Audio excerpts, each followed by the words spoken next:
ကျွန်တော် backend development ကိုဒီ language တော်တော်များများ framework တော်တော်များများကိုအသုံးပြုပြီးတော့ကျွန်တော်ရေးဖို့ပါတယ်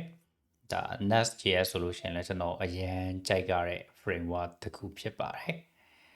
ကျွန်တော်တို့ဒီ Java Spring Boot ပေါ့နော် Spring Boot ကလည်းကျွန်တော်ကအရင်ကတည်းကလွန်ခဲ့တဲ့10နှစ်ဝန်းကျင် Android တွေမြန်မာနိုင်ငံမှာ programming စပြီးတော့ခေတ်စားတဲ့အချိန်ပေါ့ဗျာခုလိုမျိုး Kotlin ခေတ်မရောက်သေးဘူး Java အသုံးပြုပြီးတော့ကျွန်တော်တို့ရေးရတယ်အဲ့ခေတ်ကလေးရေးလာတဲ့ developer ပေါ့တော့ကျွန်တော်တို့ Java မခက်ဘူးကျွန်တော်ရဲ့ဒီ first language လည်းဖြစ်ခဲ့တယ်အဲ့တော့ Java Spring Boot နဲ့လည်းကျွန်တော် backend တွေရေးပါတယ်နောက်တစ်ခုကတော့ကျွန်တော်တို့ Go Gen framework ပေါ့နော်ဒီဟာနဲ့လည်းကျွန်တော်CLI tools တွေ CLI tools တွေတော့ကျွန်တော်တို့ဒီ Go နဲ့တည်းရရေးတယ်ဒီ web framework အနေနဲ့ဆိုရင်တော့ကျွန်တော် Go မှာဒီ gem ကိုသုံးပြတယ်အဓိကဒီနေ့ကျွန်တော်ဒီ web development နဲ့ပတ်သက်ပြီးတော့ framework တွေအကြောင်းနည်းနည်းလေးစကားပြောချင်လို့ပေါ့နော်ဒီ video လေးလုပ်လိုက်တာပါအဲ့တော့ဘယ် web development framework ကအကောင်းဆုံးလဲဆိုတဲ့မေးခွန်းကိုကျွန်တော်တို့ junior developer တွေအမြဲတမ်းမေးတယ်ပေါ့နော်ဥပမာအလုပ်အတွက်အကောင်းဆုံးလားကိုလေ့လာရတာအကောင်းဆုံးလားဒါမှမဟုတ်လို့ရှိရင်ကိုရေးလိုက်တဲ့ product အတွက်အကောင်းဆုံးလားအမှအကောင်းဆုံးလားဆိုတာတွေက perspective ပေါ့နော်ကျွန်တော်တို့ဒီကိုယ့်ရဲ့shoot down တွေပေါ်မူတည်ပြီးတော့အကောင်းဆုံးဆိုတဲ့အဖြေတွေကကွာခြားပါတယ်ကျွန်တော်တို့ကတော့ဒီဘယ်လိုပြောမလဲကျွန်တော် backend လည်းရေးတယ် application လည်းရေးတယ် website လည်းရေးတယ်ပြီးရင်ကျွန်တော် DevOps လည်းလုပ်တယ် management ဘိုင်းမှာလည်းဝင်ပါတယ်ပြီးရင် business consultation လည်းပါတယ်ကျွန်တော်ကတော့ဒီ full stack developer ဆိုတာတဲ့ full development developer လို့ဖြစ်နေရပါတော့ just joking so ကျွန်တော်ကအားလုံးဒီပါကိုဒီအဓိကတော့ကျွန်တော်တော်လို့မဟုတ်ပါဘူးကျွန်တော်တို့အချိန်များစွာရခဲ့တယ်။ so မိတ်ဆွေတို့လည်းဒီသက်ဆိုင်ရာနယ်ပယ်တစ်ခုထဲမှာတခြားမတ်မတ်နဲ့အချိန်ကို10စုနှစ်ထက်ပို့ပြီးတော့ပေးလိုက်မယ်ဆိုလို့ရှိရင်ဒါတွေကအချိန်တိုင်ရင်တော့သူကျွမ်းကျင်လာမှာပဲပေါ့နော်အဲ့တော့ဒီနေရာမှာကျွန်တော် proud လုပ်ပြီးတော့ပြောနေတာမဟုတ်ဘူးဆိုတော့အဓိက point out လုပ်ချင်တာပါအဲ့တော့ဘယ် framework ပေါ့နော်ဘယ် language ကအကောင်းဆုံးလဲဆိုတာ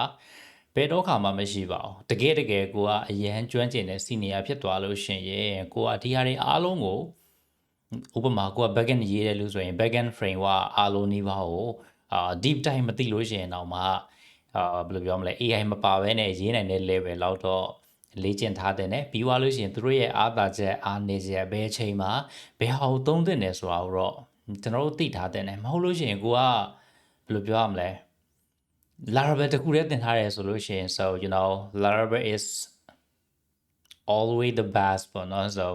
အခြား developer တွေကျွန်တော်တို့ Spring Boot developer တွေ Nest.js developer တွေနဲ့တွေ့တဲ့အချိန်ကြရင်ဘာမှလာမပြောနဲ့ Laravel အကောင်းဆုံးပဲ so ဒါမျိုး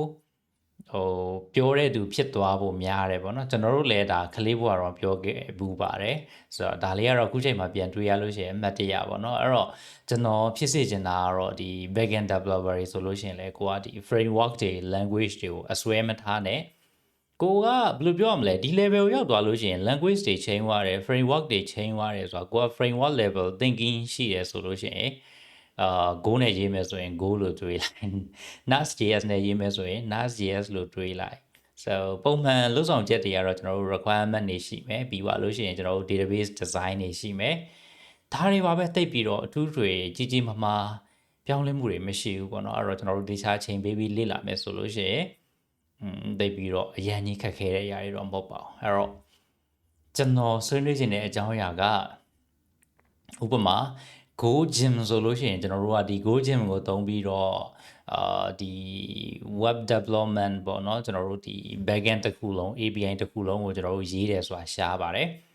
သူ့ရဲ့အဓိကအားသာချက်ကအရင်မြန်တယ်ပြီးသွားလို့ရှိရင် server requirement အရင်နည်းတယ်ဥပမာအပြင်ကျွန်တော်တို့ AWS မှာ$5တန်း server တစ်လုံးမှာဆိုလို့ရှိရင်ကိုပဲဒီ Go Gym application ရ3-5ခုကိုကောင်းကောင်းမွန်သွားတင်လို့ရတယ်။ဘာကြောင့်လဲဆိုတော့သူကဒီ binary code အနေနဲ့ချိန်ပြီးတော့ကျွန်တော်တို့က server ပေါ်မှာ system level နဲ့တွား run တာလေเนาะအဲ့တော့ဒီဘယ်လိုပြောမလဲ project တစ်ခုက50 MB လောက်ပဲ server ပေါ်မှာ memory လိုအပ်တာဆိုတဲ့အခါကျတော့အရင် budget save ဖြစ်တယ်ပြီးသွားရင်အရင်မြန်တယ်အရင် performance ကောင်းတယ်ဆိုဒီမှာကတော့အရင်မြန်တယ်တို့အရင် performance ကောင်းတယ်တို့ဆိုတာကတော့ဘယ်လိုပြောရမလဲ optional လို့ပဲပြောရမယ်ရေးတဲ့ developer နဲ့လည်းအရင်ဆိုင်တယ်ပေါ့နော်သူရဲ့ language and framework nature အရာဘယ်လောက်ကြီးပဲမြန်ဘယ်လောက်ကြီးပဲကောင်းရေးတဲ့ developer ကတလွဲတွေရေးထားလို့ရှိရင်တော့ system ကြီးကလေးသွားမှာပဲပေါ့နော်ဒါကတော့ဘယ် framework ပဲဖြစ်ပါအဲ့တော့ကျွန်တော်တို့က Gojin ကိုဒီ Go ပေါ့နော်အဓိက Go language ကိုဘယ်အခါမှာအဓိကသုံးဖြစ်လဲဆိုတော့ကျွန်တော်တို့ဒီ Waka server လို့ခေါ်မလားကျွန်တော်တို့ဒီဘယ်လိုပြောမလဲနောက်ွယ်မှာ rendering လုပ်ရမယ်အချိန်ယူရမယ်ဆိုတဲ့ process တွေမှာကျွန်တော်ဒီ Go ကိုသုံးပြရတာအရင်သဘောကျပါတယ်ဥပမာကျွန်တော်တို့အရင် data တွေများတဲ့เนาะဒီ processing လုပ်ပြီးတော့မှ PDF file ထုတ်တာပြီးသွားလို့ရှိရင်Excel file ထုတ်တာပြီးသွားလို့ရှိရင်အဲ့ဒါကိုမှကျွန်တော်တို့ email ပို့ပေးတာစသဖြင့်ဒါမျိုး processing တွေမှာသူကအားသာချက်ရှိပါတယ်အဲ့တော့ဒီဟာကိုကျွန်တော်တို့ Laravel တို့အခြား framework တွေနဲ့လည်းသူကတွဲပြီးတော့ interconnected အလုပ်လုပ်လို့ရပါတယ်ဆိုတော့ကိုကတော့ဒီမကျွမ်းကျင်သေးပဲနဲ့ရေframework တွေဟိုဘက်နဲ့ဒီဘက်နဲ့ခုံပြီးရေးမယ်ဆိုလို့ရှိရင်တော့ကောင်းကျိုးထက်အဆိုးကျိုးပိုများဖို့ရှိတယ်ပေါ့နော်။ဘာကြောင့်လဲဆိုတော့ကိုကအပေါ်ရမဲ့တည်အဒီ type မတည်သေးတဲ့အချိန်မှာပြဿနာတက်နိုင်ပါတယ်။ So Spring Boot ပေါ့နော်။ Spring Boot ကအရင်တည်ငြိမ်တယ်။အရင်တည်ငြိမ်တယ်အရင်ကောင်းတယ်အရင်သဘောကျတယ်။ဒါပေမဲ့သူ့ရဲ့အဓိကအားနည်းချက်က Java runtime ပေါ့နော် Java runtime ကိုကျွန်တော်တို့ကဒီ server ပေါ်မှာတင်ပြီးတော့မှ run ရတာဖြစ်တဲ့အတွက်ဘယ်လိုပြောရမလဲကုန်ကျစရိတ်မသက်သာဘူးပေါ့ဗျာပုံမှန်အားဖြင့်ကျွန်တော်တို့ဒီ project ခက်သေးသေးတွေစမ်းတဲ့ testing project တွေအချို့ဒီ budget client တွေအတွက်ဆိုရင်တော့ဒါအသုံးပြုလို့မရဘူးသူကအဓိကလည်း financial sector မှာအဓိကအသုံးများတဲ့ဟာပေါ့နော်သူကအရင်နာမည်ကြီးရယ်ဒါပေမဲ့server ဘိုးလေးနည်းနည်းပို့ပြီးတော့ကုန်တယ်ပေါ့ဗျာနောက်တစ်ခုကတော့ Nast.js ပေါ့နော်သူကတော့ဘယ်လိုပြောရမလဲသူ့ရဲ့ TypeScript ပေါ့နော် TypeScript ရဲ့ပြီးသွားလို့ရှိရင်သူ့ရဲ့ project ဖွဲ့စည်းပုံကကျွန်တော်အရင်သဘောကျတယ်ပွင့်လင်းပြောရမယ်ဆိုရင်သူ့ရဲ့ဒီ folder structure ပေါ့နော် project structure default ပါလာတဲ့ဟာပေါ့နော်ဒီဟာတွေကကျွန်တော် Laravel မှာထပ်ပို့ပြီးတော့ကြိုက်ပါတယ်ဆိုတာက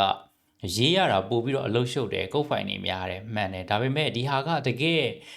real world project ကိုကင်မှုတဲ့ developer တွေဆိုရင်ပို့ပြီးတော့နားလဲတယ်ဘာကြောင့်လဲဆိုတော့project ကြီးမှန်သမျှက developer တယောက်တည်းထိုင်ရေးတယ်ဆိုတာရှားတယ် developer 2ယောက်3ယောက်စသဖြင့်4-50ယောက် project ကြီးရင်ကြီးစလို့ပေါ့ဗျာကျွန်တော်တို့ဝင်ပြီးတော့ရေးကြတာဆိုတော့ဒီ Nest.js မှာကျတော့ developer ကိုတိတ်ပြီးတော့သူလုပ်ချင်တာလုပ်ခွင့်မပေးဘူးသူထဲကဒီလုပ်တင်လုပ်ထိုက်တဲ့လိုက်နာထိုက်တဲ့เนาะဒီ style တွေကိုလိုက်နာပြီးတော့ရေးရတာဖြစ်တဲ့အတွက်ဘယ်လိုပြောရမလဲ Nest.js နဲ့ရေးထားရဲဆိုရင် developer A ကရေးထားတယ်ဒီဟာ developer B က maintenance ဝင်မယ် very easy ပဲဘာကြောင့်လဲဆိုတော့ဘယ် features ကဘယ်နေရာမှာရှိတယ်ဘာပြဿနာတက်ရင်ဘယ် code file ကိုထိရမယ်ဘာလုပ်ရမယ်ဆိုတာကကျွန်တော်တို့ code file ကိုသွားမကြည့်ပဲနဲ့ဆိုရင်တော့ခေါင်းထဲမှာစဉ်းစားလိုက်လို့ရှိရင်ဒါတကယ်တွေ့ကြုံရှိပြီးသားသူဆိုလို့ရှိရင်စဉ်းစားနိုင်တယ်ဆိုနောက်ဆုံးတစ်ခုကတော့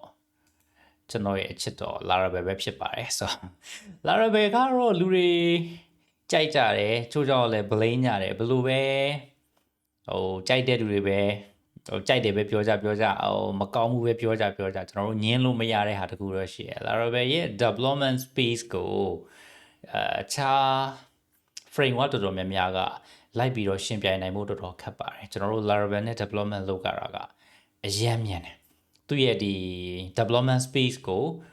ကျန်တဲ့ဟာတွေကဘယ်လိုမှကိုလိုက်နိုင်ဖို့မလွယ်ဘူးပေါ့နော်ဒါကျွန်တော်သိစလောက်ပြောတာပါကျွန်တော်ဒီ Python နဲ့ပတ်သက်တဲ့ framework တွေလည်းသိပြီးတော့